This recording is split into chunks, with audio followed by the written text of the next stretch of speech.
Vamos a estudiar, hermano, en el libro de Mateo al finalizar el capítulo 9 del versículo 35 al 38. Si usted ha estado siguiéndonos, pues le damos la verdad gracias al Señor porque nos ha permitido seguir estudiando la Escritura. Y usted sabe de que principalmente en este libro de Mateo muestra un ángulo de Jesucristo que probablemente nosotros no nos habíamos detenido a observarlo.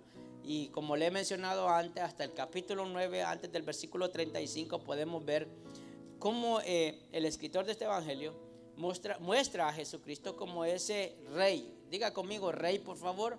Y ese rey, hermano, definitivamente tiene autoridad. Eso no podríamos nosotros ni dudarlo. El simple hecho de ver nuestra vida, una vida sometida a Dios, usted puede darse cuenta de la autoridad que el Señor tiene. Pero eso es lo que podemos nosotros ver en estos capítulos que hemos estudiado, y lo verá en los siguientes, de cómo el Señor se manifiesta primeramente como aquel Dios que empezó a hacer cosas que no se había hecho antes. ¿Y por qué lo hizo? Para manifestar lo que estaba escrito acerca de Él. Muchas veces, principalmente en este capítulo 9, podemos ver muchos milagros que Jesús hizo. La mujer del flujo de sangre, se recuerda, la hija de Jairo, al paralítico, hermano, diferentes milagros que Jesús hizo. Ahora, podemos nosotros pensar que Jesús lo hizo para exhibicionismo o para impresionar al pueblo. Y dependiendo el tipo de ángulo, la fe que tenga, la creencia o cómo es o qué es el Señor en la vida de esa persona, así usted lo va a conceptualizar. Pero no lo hizo con ese objetivo, como el día de hoy puede pasar, que muchas veces se quieren hacer milagros para satisfacer a las personas y no para el beneficio que tal enfermo puede estar pasando. Jesucristo hizo esos milagros para que lo que estaba escrito acerca de Él se cumpliese. Porque Isaías lo menciona. En el Antiguo Testamento ya hablaban acerca de Jesús, entonces era la confirmación de lo que estaba escrito acerca de Él. Entonces, eso es lo que quiero que nosotros tengamos claro, de que esos milagros que Jesús hizo, lo hizo porque en aquel tiempo, recuerde algo, el pueblo todavía no tenía esa revelación que ahora usted y yo tenemos.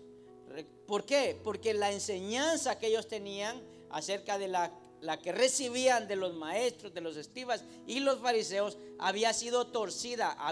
Estaban dando una interpretación propia, alejada de la original que Dios le había dado al pueblo desde el momento que lo sacó de Egipto. Cuando ya el Señor los llevó y los estableció como nación, a medida que iba pasando el tiempo, entonces iban poniendo cargas al pueblo que no podían cumplir. Pero aquí, hermano, en este capítulo 9, versículo 35, vamos a leer algo muy importante. Y si usted tiene su Biblia, la Reina Valera dice: la mies es mucha. Y aquí habla algo muy importante, porque todos estos capítulos, especialmente este capítulo 9 y todos estos versículos, están ligados unos con nosotros. Miren lo que dice el capítulo 9, versículo 35. Dice la palabra de la siguiente manera. ¿Lo tiene? Mateo 9, 35. Dice así: recorría Jesús todas las ciudades y aldeas. ¿Lo tienen? Enseñando en la sinagoga de ellos y predicando el evangelio del reino y sanando toda enfermedad y toda dolencia en el pueblo. Versículo 36. Y al ver las multitudes tuvo compasión de ellas, porque estaban desamparadas, dispersas como ovejas que no tienen pastor. Versículo 37. Entonces dijo a sus discípulos: a la verdad la mies es mucha, mas los obreros pocos. Versículo 38. Rogad pues al Señor de la mies que envíe obreros a su mies. Mire aquí. En este versículo del 35 al 38 podemos ver algo muy importante acerca de la labor de Jesús. El Señor no simplemente, como leíamos y estudiamos anteriormente en las semanas pasadas, su labor no simplemente era sanar enfermos, aunque aquí lo dice también. Pero acá hay algo que debemos de observar detenidamente, que es fácil, hermano, decirle a las personas o orar por las personas. Cuando se le presenta una petición, uno dice, no voy a orar para que el Señor haga un milagro, ¿verdad? Porque eso es lo que hemos adoptado el día de hoy como iglesia. Queremos que alguien nos diga, mire, ore por mí porque estoy pasando una necesidad. Miremos lo que Jesús hizo. Vea cómo Jesucristo primeramente tuvo ese compromiso en lo que estaba haciendo y era movido, ¿por qué? Ahí lo encontramos en la escritura. Era movido por la compasión. Eso es algo que debemos de tener claro. Todas las cosas que nosotros podemos hacer en el Señor debe ser movido por compasión y no por ningún tipo de interés. Ahora, lo contrario de la compasión es lo que le mencionaba, el poder ser reconocido, el poder ser el hombre ser exaltado, el hacer una exhibición de lo que está aconteciendo, aún quitándole gloria a Dios. Porque el problema que podemos encontrar es que todas las cosas las hacemos en el nombre del Señor, pero en nuestro corazón está para que la gloria sea para mí, en este caso, ¿me entienden? Entonces vemos muy claro, hermano, cómo el Señor estaba cumpliendo de una manera clara lo que se había dicho acerca de él. ¿De qué? De que era el rey prometido. Y nosotros debemos de tener muy claro eso. Y lo debemos de tener claro y bien, hermano, arraizado en nuestro interior. Porque cuando estamos bien es fácil creerlo. Pero cuando estamos en la dificultad, entonces ahí es donde viene esa convicción que podamos tener, ¿verdad? El trabajo que Jesucristo también desarrollaba de una manera muy ardua en la obra. Diga conmigo, obra. ¿Por qué? Mire que el Señor tenía tantos seguidores que era fácil simplemente decirle a mucha gente que hiciera lo que quizás en ese momento él tenía dispuesto o el Padre le había delegado a hacer. Porque eso es lo que vemos ahí. Por eso era muy diligente Jesucristo. Y lo podemos encontrar en el versículo 35. Miren lo que dice el versículo 35. Recorría Jesús. ¿Qué recorría Jesús, hermano? Todas las ciudades y aldeas. Vamos a detenernos ahí, porque a veces pensamos que este evangelio es solo para que vengamos a la iglesia y aquí nos gocemos. Y ahí es el peor error en el que la iglesia del día de hoy ha caído. Por eso le mencionaba que Jesucristo era diligente. ¿Por qué? Porque recorría las ciudades y las aldeas. Cuando usted se pone a investigar de qué lugar era un lugar, hermano, donde había muchas aldeas, muchas ciudades. Habían aproximadamente, en este pasaje, en esta porción bíblica que se menciona, habían aproximadamente de 2 a 3 millones de personas en las que Jesucristo se movía. Ahora, piense cuánta gente hay del pueblito de donde nosotros venimos. Pensemos, hermanos, cuántas personas hay en nuestro vecindario. Y Jesucristo por eso dice que recorría todas las ciudades, hermanos, y las aldeas. ¿Para qué? Escuche la forma en la que nosotros podemos llegar a aquellos que no conocen a Cristo. Porque cuando usted lee ahí, la mies es mucha y los obreros pocos, está hablando de la necesidad de poder predicarle y enseñarle al Señor a aquellos que no lo conocen. Por eso es algo, hermano, que solo el amor de Cristo nos hace compartir este evangelio. Porque entre nosotros los creyentes es fácil. Mire, para Jesucristo era fácil simplemente seguirle predicando a la multitud que lo seguía. Pero él no se quedó en eso. Por eso fue diligente en el trabajo que hacía. Mire lo que dice Filipenses 2:6. Para que se dé cuenta por qué Jesucristo lo hacía. Dice, el cual, escuche esto, siendo en forma de Dios, no estimó al ser igual a Dios como a cosa a que aferrarse. O sea, muchas veces podemos adoptar nosotros una postura, un título, podemos creernos algo y como que ya no lo debo de hacer. Y no es así. Sigue diciendo la Escritura, sino que se despojó a sí mismo, tomando forma de siervo. Diga conmigo siervo, por favor.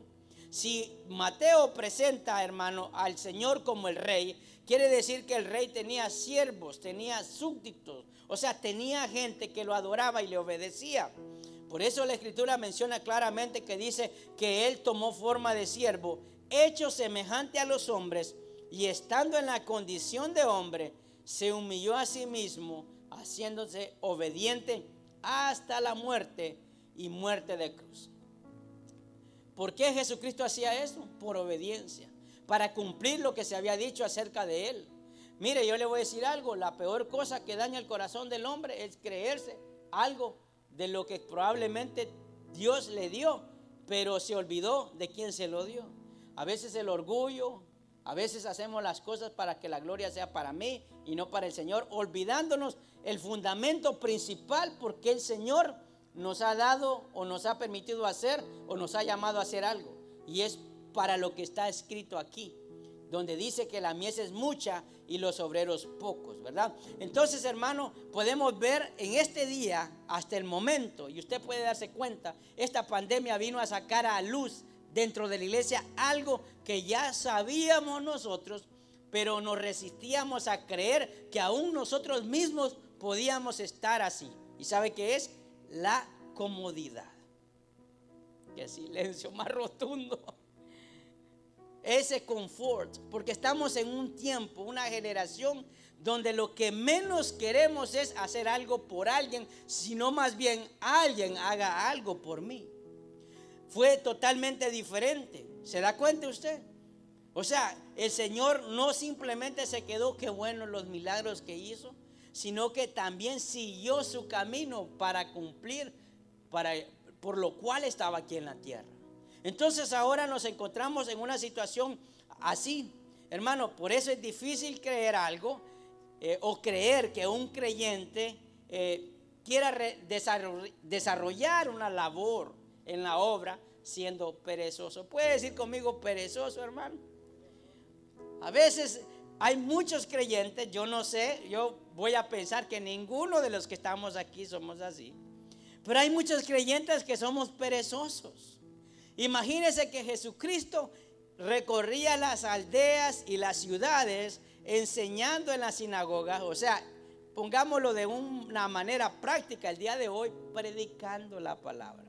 Y nosotros, hermanos, apenas nos podemos mover para venir a las reuniones a la iglesia.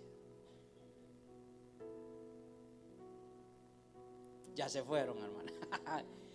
Para que usted se dé cuenta la diferencia que hay entre lo que nosotros decimos y las cosas que podemos estar haciendo hoy.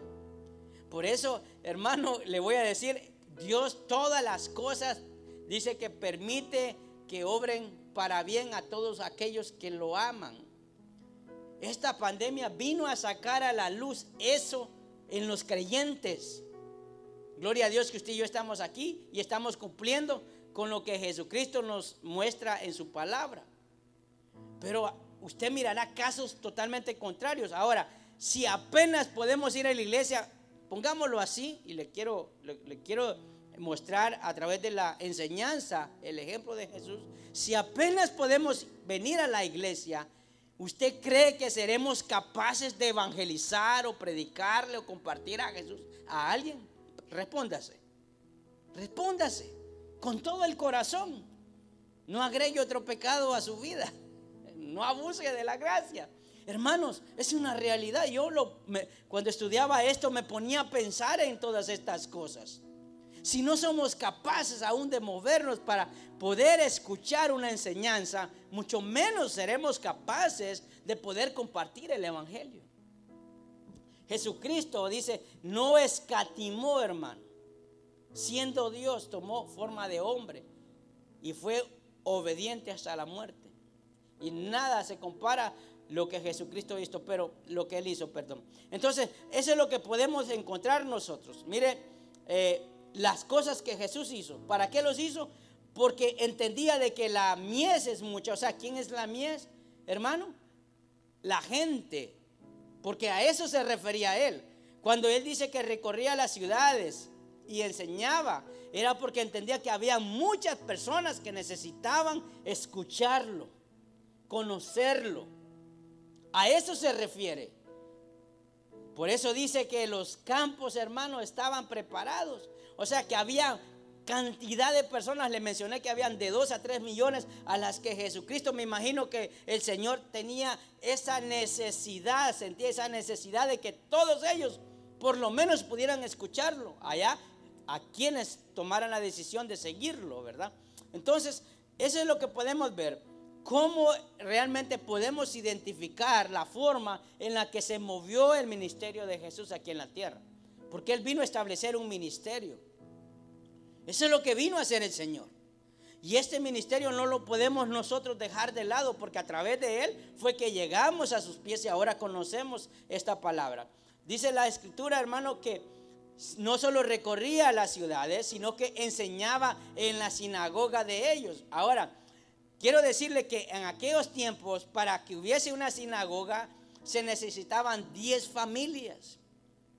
O sea, o 10 cabezas de familia, 10 hombres, y podían formar una sinagoga. O sea, una iglesia, pues.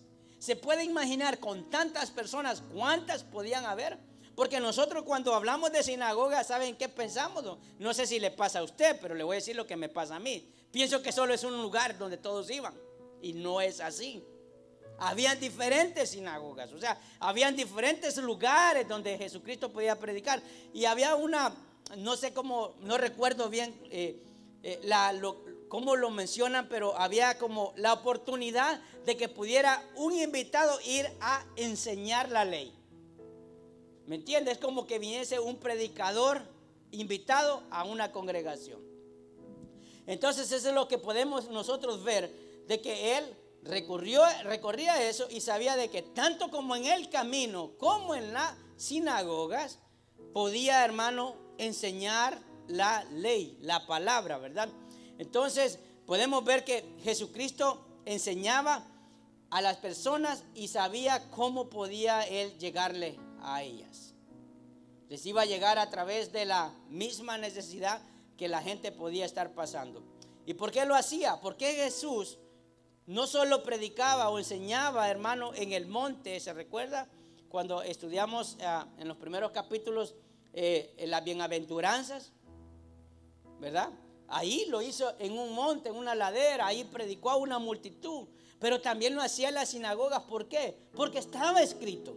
Miren lo que dice Lucas capítulo 4, versículo 16.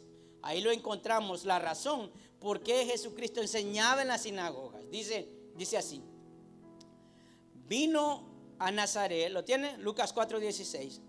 Vino a Nazaret, donde se había criado, en el día de reposo, y entró en la sinagoga conforme a su costumbre y se levantó a leer. Y se le dio el libro del profeta Isaías. Habiendo abierto el libro, halló el lugar donde estaba escrito, versículo 18, ¿lo tiene? 4:18. El Espíritu del Señor está sobre mí, por cuanto me ha ungido, ¿para qué? Para dar buenas nuevas a los pobres. Me ha enviado a sanar a los quebrantados de corazón, a pregonar libertad a los cautivos y vista a los ciegos, a poner en libertad a los oprimidos, a predicar el año agradable del Señor. Versículo 20. Enrollando el libro, lo dio al ministro y se sentó, y los ojos de todos en la sinagoga estaban fijos en él. ¿Cómo realmente podemos nosotros llegar a aquellos que no conocen al Señor? Ahí lo podemos ver cómo operaba el ministerio de Jesús a través de la enseñanza. Hermano, no solo a veces es invitar a alguien que te acompañe a la iglesia y darnos por bien servidos. No es suficiente. Yo sé que ese es un gran paso que se puede dar para alcanzar a alguien que necesita a Cristo. Pero si eso no está acompañado de una buena enseñanza, entonces en vano realmente esa persona puede venir a escuchar la palabra del Señor. Y ese es el gran problema que el día de hoy puede estar sufriendo la iglesia. Vemos cómo Jesucristo, hermano, era diligente, enseñaba la escritura, no simplemente sanaba. Porque ahora lo que sucede es que nosotros queremos que Dios nos haga el milagro, que Dios nos resuelva el problema que estamos pasando, pero no nos interesa aprender, no nos interesa realmente conocerlo, a recibir esa enseñanza. Mire, yo le voy a decir algo: cuando nosotros tenemos el conocimiento, el entendimiento de la escritura, es entonces cuando más nos gozamos, cuando Dios hace algo en nuestras vidas. Amén. Por eso las personas creen que Dios es como el sirviente. Yo le pido algo y Dios lo hace. No entiende que lo hace por amor y por misericordia a nuestras vidas, no porque Él sea nuestro mandadero. Pero eso nos hace a nosotros conocerlo a través de la Escritura, que Él es el Rey. Y eso es lo que aquí encontramos en el libro de Mateo. Lo ponía Él como el Rey y nosotros sus siervos. Amén. Eso es importante que usted tenga claro por qué el Señor enseñaba en las sinagogas. No simplemente se quedaba en las cuatro paredes, sino que era algo definitivamente que podía hacerse de todas formas, tanto dentro de la iglesia como afuera. Ahora, como en esta noche es un tiempo de intimidad, cada uno tiene que examinarse.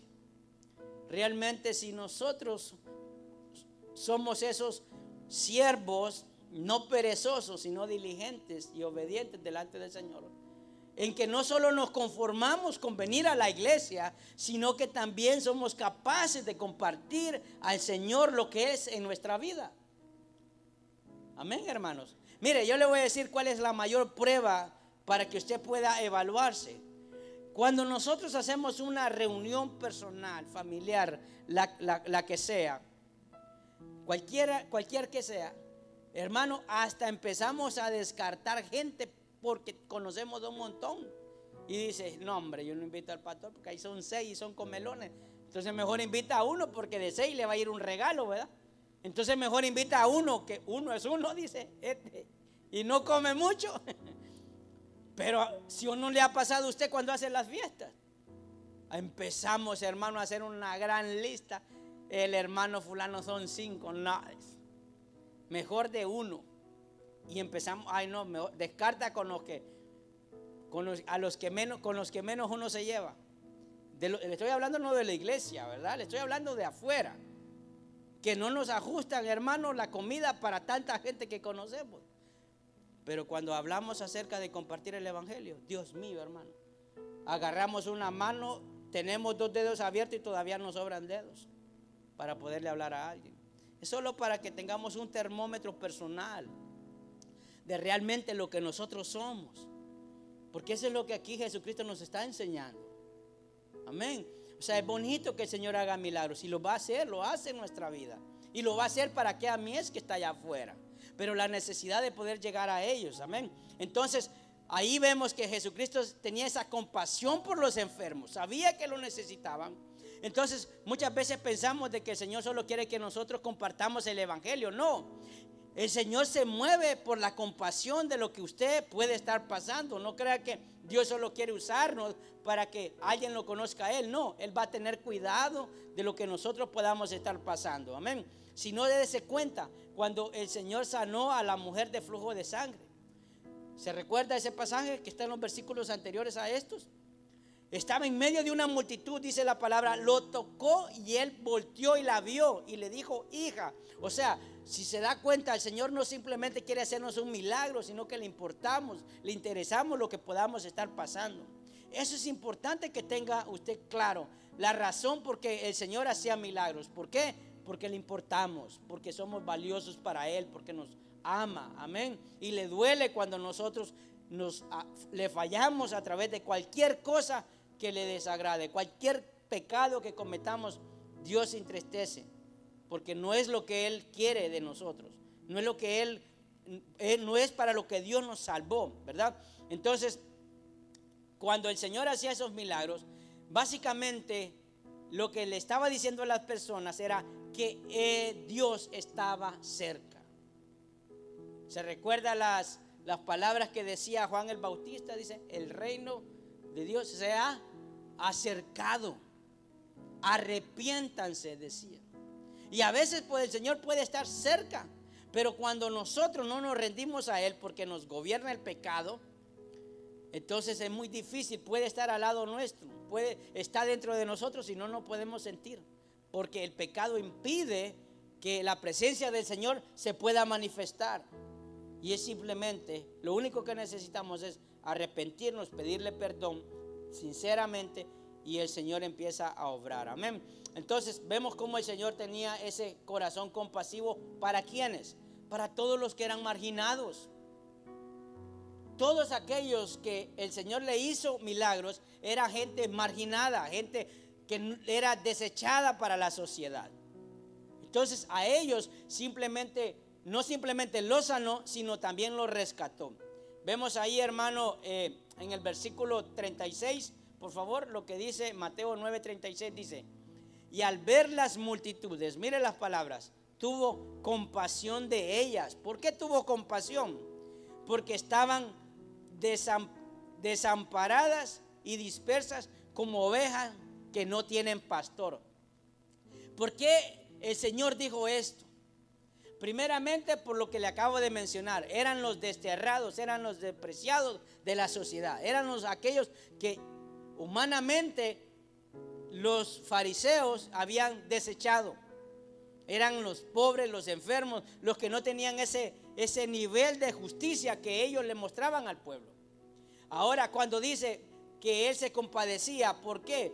Dice, porque los miraba como esas ovejas que no tienen pastor. Ahora, ¿se ha preguntado usted por qué el Señor dice eso? ¿Quiénes creen ustedes que eran los pastores que habían en ese tiempo? ¿Quiénes eran los pastores? Eran los fariseos. Eran a los que ellos tenían que acudir para recibir, hermano, esa enseñanza que les confortara y que les ayudara y que no los alejara de Dios, sino que más bien los acercara a Él. Por eso Él dice en su palabra que estaban dispersas, estaban desamparadas, estaban solas. Y usted sabe el peligro que puede haber en una oveja que no está bajo el cuidado de un pastor. Yo no sé si usted ha pensado en eso. Ahora, el pastor de pastores es Jesucristo. Pero aquí en la tierra, hermano, el poder estar en un lugar realmente nos hace primeramente sentirnos que tenemos una familia, que estamos acogidos. No estoy solo, que compartan. Hay otros que comparten la fe, que tienen la misma fe que yo tengo, y que va a haber una ayuda mutua, ¿verdad? Y que hay alguien que me va a alimentar. Pero cuando hay una oveja que no está bajo el cuidado del pastor, de un pastor, realmente, hermano, está corriendo un gran peligro. Por eso nosotros debemos de reflexionar bien cuando nosotros hablamos acerca de congregarnos, porque no hay una oveja que se pueda alimentar sola. Se puede alimentar sola, pero va a comer cualquier cosa porque necesita el callado, ¿verdad? Y la vara del pastor para que le diga, vente para acá, porque eso no, ¿verdad? Igual como nuestros hijos. Mateo 8:1, mire lo que dice la palabra. Cuando descendió Jesús al monte, le seguía mucha gente. Y mira a los que hablaba aquí que eran desechados. He aquí vino un leproso que se postró ante él diciendo, Señor, si quieres puedes limpiarme. Ahí lo encuentra usted en Mateo 8:1. Solo le estoy recordando, haciendo un refresh, como dicen, de lo que leímos o estudiamos en el capítulo 8.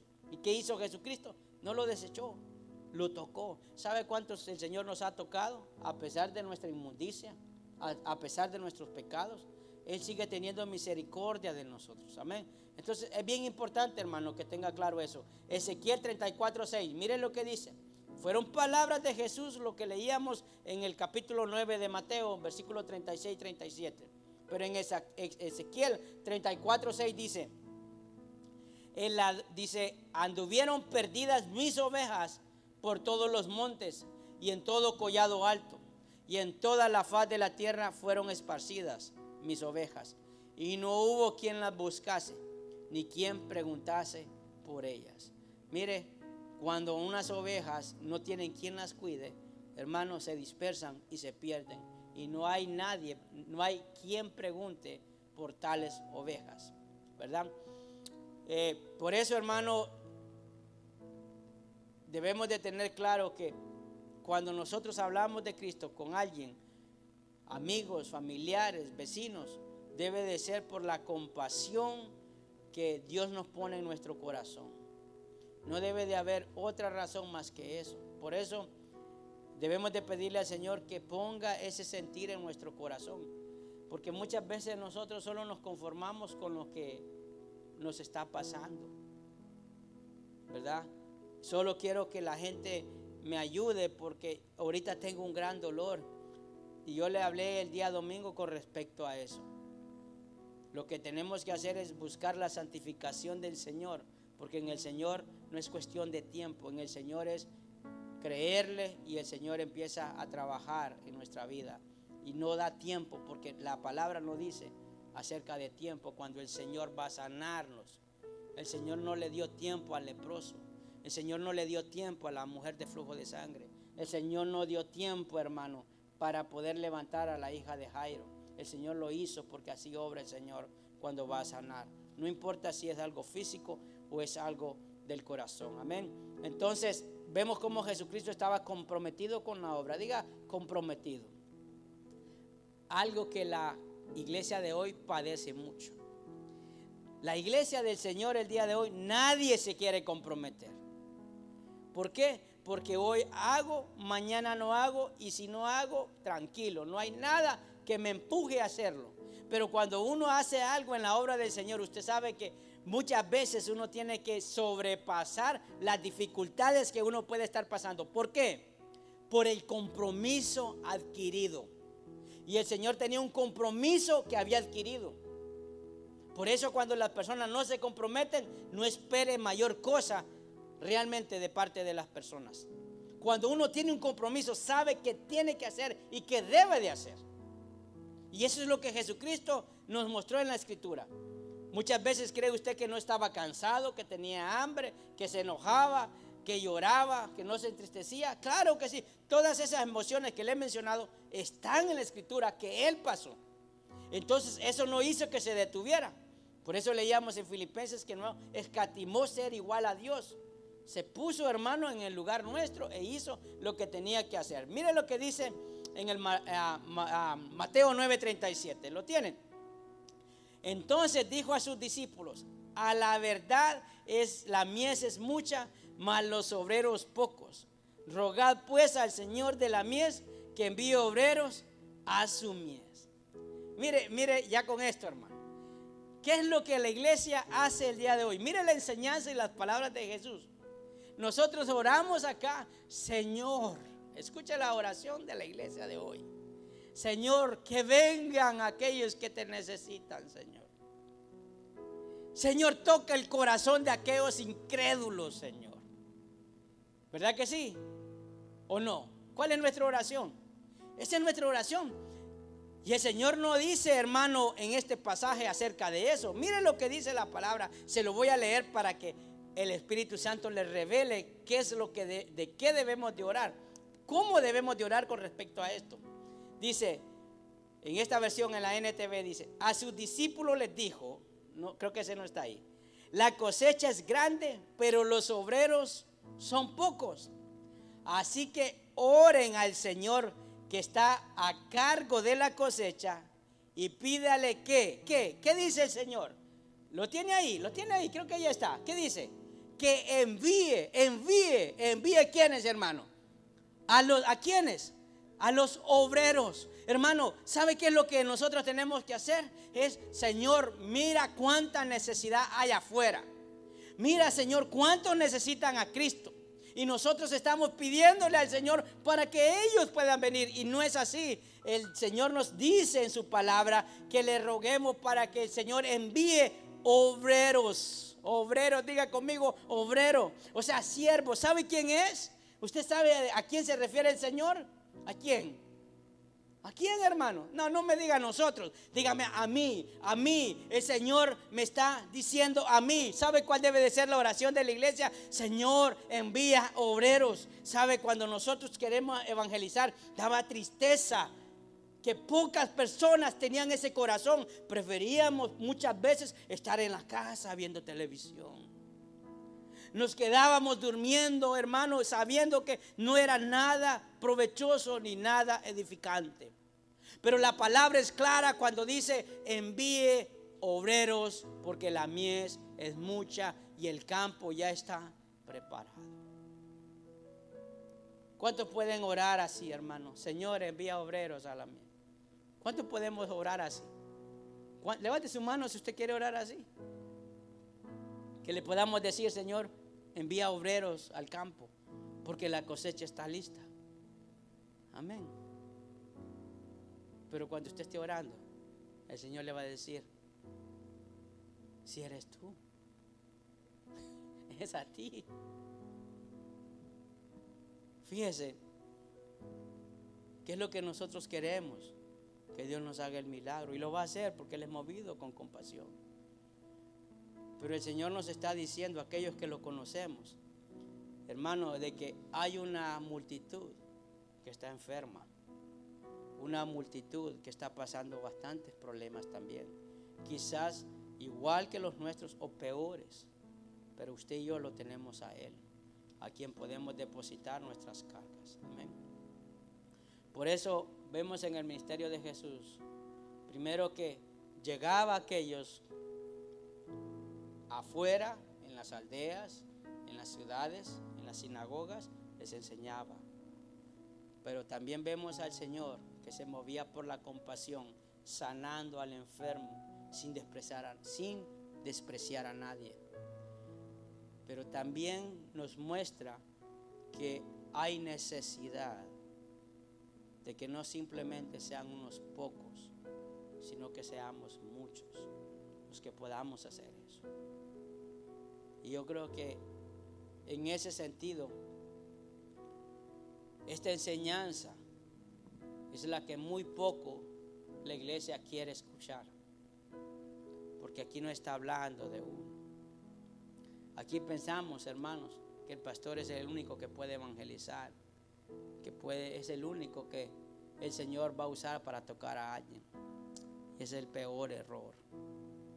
Cuando pensamos así, es porque no quiero adquirir un compromiso delante de Él. La iglesia es bien chiquita. Sí. ¿Cuántos han pensado eso? ¿Sabe por qué, hermano? Aquí entre usted y yo. ¿Sabe por qué? Porque no evangeliza.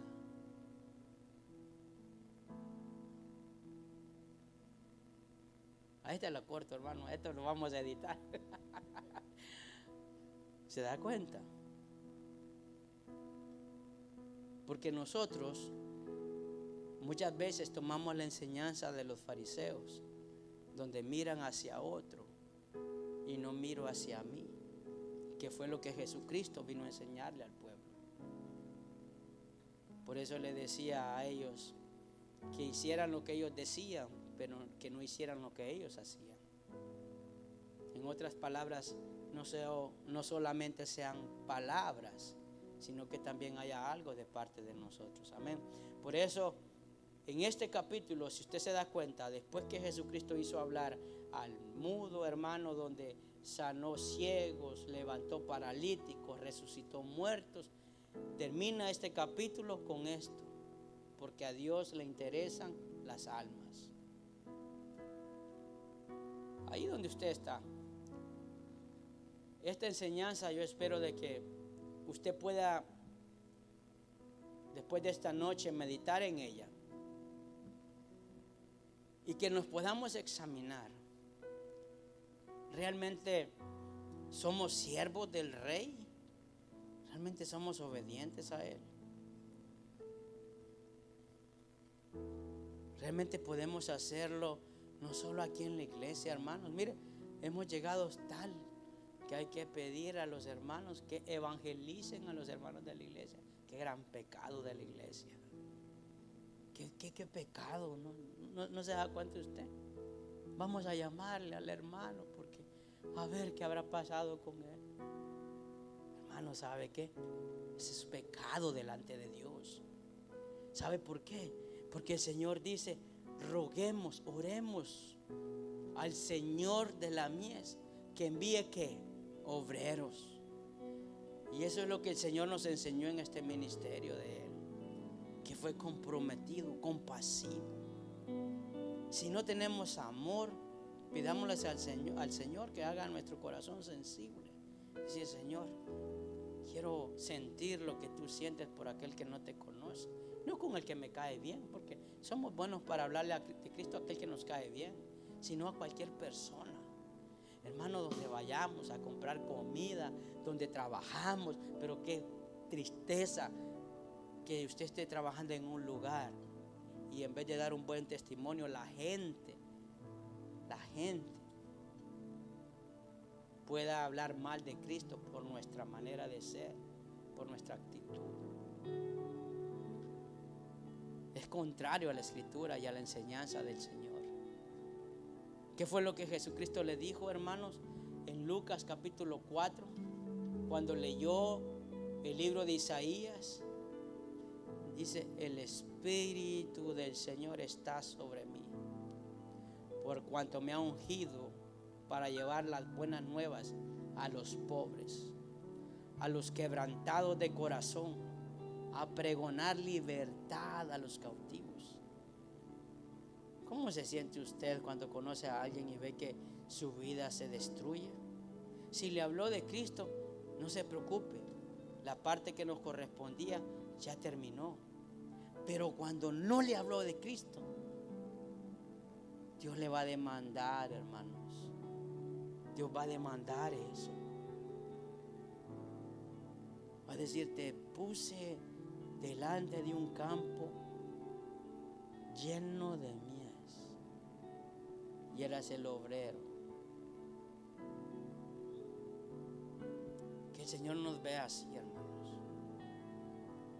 Puede cerrar sus ojos, por favor.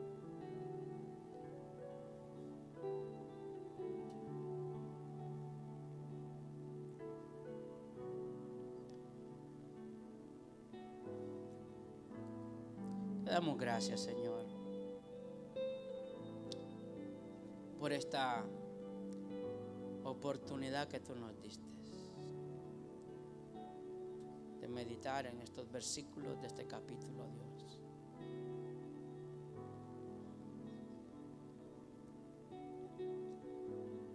Sabemos, Señor, que no es agradable, pero necesario para tu iglesia. Examínanos, Señor. Que podamos, Señor, tener ese compromiso delante de ti.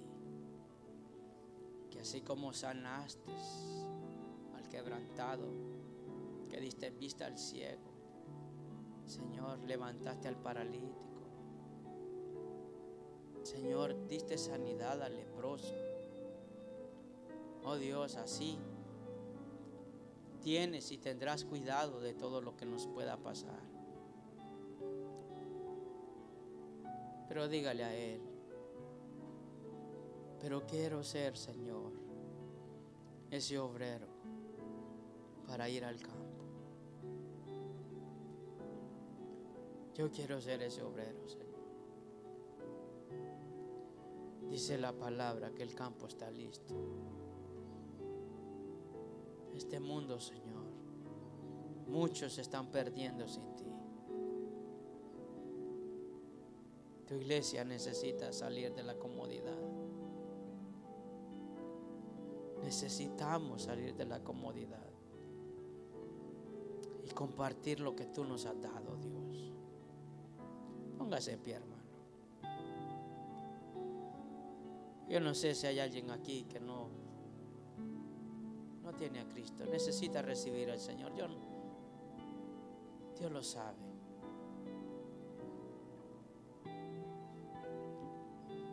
Sabe que Dios nos impacta. No somos indiferentes para Él. Quiere que seamos sus hijos, que usted sea su hija, que podamos ser ese obrero enviado a ese campo. Gloria sea tu nombre, Señor. Gloria sea tu nombre. Yo oro, Dios, en esta noche, para que hayan más obreros, Dios, que podamos ir a ese campo que ya está listo. Te lo pido, Dios. Tú conoces a esos obreros que están dispuestos, Señor, a renunciar a la comodidad, a la vergüenza, a la ofensa, simplemente para llevar tu nombre a aquellos, Señor, que quizás nunca te han conocido, y recordarles, Señor, a aquellos que un día estuvieron en tu redil y se apartaron. Decirles que tú eres el pastor, tú eres el buen pastor, y que das la vida por tus ovejas. Te doy gracias, Señor. Te doy gracias, Señor. Dele gracias a Él, hermano. Dele gracias al Señor. Yo no sé si usted quiere ser de esos comprometidos. Yo no sé si usted quiere ser de esos obreros que el Señor quiere que vayan al campo.